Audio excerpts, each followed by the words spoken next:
Right now, we are going to move on to sexy numbers with Double D.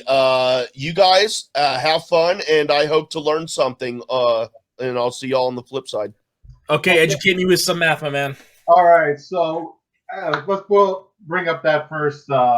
So we see that the dungeon has remained in first place with 11 points, and I should say that this will spoil the Dan Murrell and Jeff Snyder match, just so everyone's clear. And usual suspects are in second place with 6 points. Swag is in third place with 4 points, and Corruption is in fourth place with 2 points. The Quirky Mercs goes up by a position in fifth place, even though they have no points. The Stars is in sixth place, even though they have no points. The Finstock and the Den are in last place because they haven't played just yet, but as we will see, they are going to be playing next week. And here's the forecast for the remaining of March. Next slide, please. Next graph, please. Okay, so we see Corruption. The high is at 11 points. Their low is at -1 point. So, but most likely they'll probably be within 8 or 2 points. Swag, they go down. Their high goes down with 11 points, and their low is at 2 points, but they'll probably be somewhere between 9 and 4 points. The Finstock Exchange doesn't change from last week because they haven't played yet. The Quirky Mercs high is between 18. Their high is 18 points, and their low is -4 points, and they'll probably end up between 14 and 0 points. The Stars drop down from their high is at 19 points, their low is at -4 points, and will probably be somewhere between 15 and 0 points. The Den doesn't change because they haven't played yet.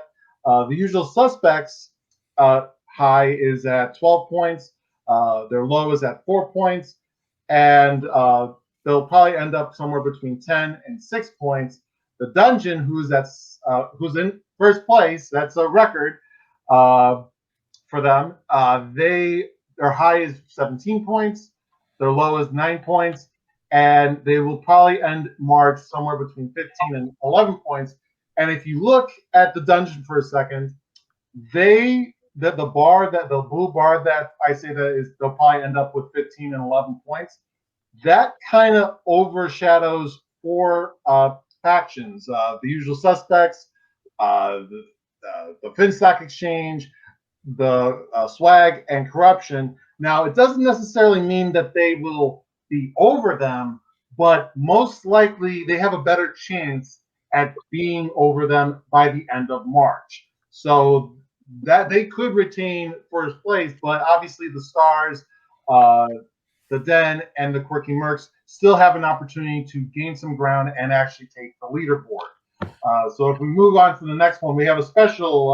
I just want to shout out Ryan's comment first. Is like, do we expect anything else but the Dungeon to be in first place? Right at this point, yes, but I mean, like, you got to remember last year going into the season, Finstock Exchange was supposed to win everything, and look how that turned out. So yeah, number one, this is only to the end of March 26th specifically, and yes, they do have some competition to. There's a potential for the Quirky Mercs, the Stars, and the Den to overtake first place.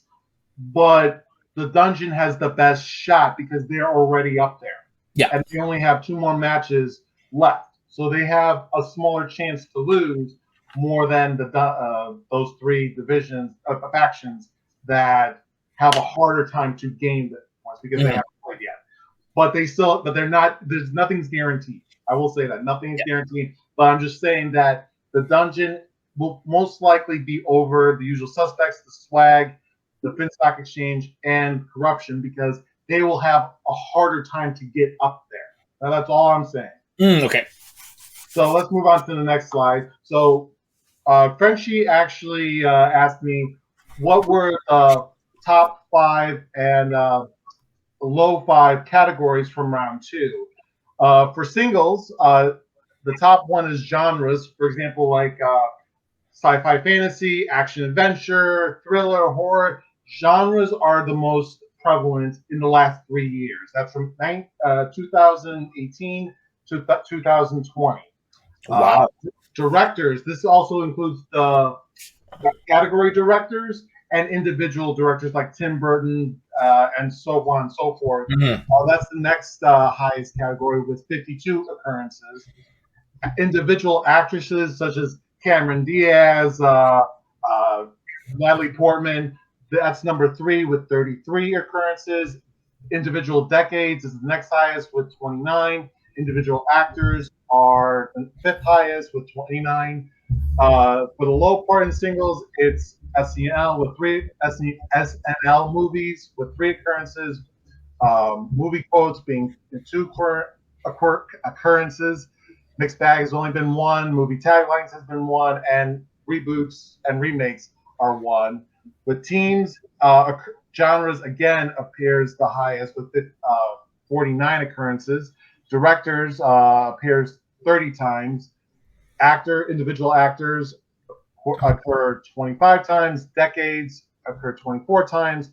Actresses occur 15 times.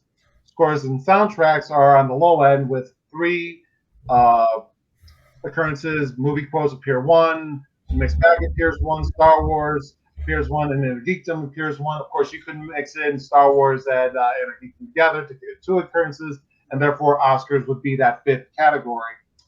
IG, it's Wizarding World that includes Harry Potter and Wizarding World with 20 occurrences. MCU occurs 17 times. DCEU occurs 16 times. Middle Earth occurs 16 times. Star Trek includes 14 times. Occurs 14 times, sorry. Movie release dates occurs 4 times on the low end. Who Said It occurred 4 times. Heroes occurred twice. Villains occurred twice. And scores and soundtracks occurred twice. With Star Wars, the top category is A New Hope. But it's also tied with Return of the Jedi, The Phantom Menace, and Solo. They've occurred 5 times out of the last 3 years. The Force Awakens occurred 4 times, and on the low end of the spectrum, Heroes and Villains occurred twice. Revenge of the Sith occurred twice. Villains occurred twice. Last Jedi occurred once, and Attack of the Clones occurred once. What struck me as weird on that is seeing Empire Strikes Back only done twice. Yeah, well, people have the option to spin away from it if they want to. So, but keep in mind, the Star Wars division has only like 50 occurrences in the whole last 3 years. So, okay, a fair point. Yeah, that's narrow. That's why the Star Wars division has such fewer occurrences than other divisions. Hell yeah. Thank you, Double D, for those sexy numbers. And I love that Double D, sexy numbers. Anyway.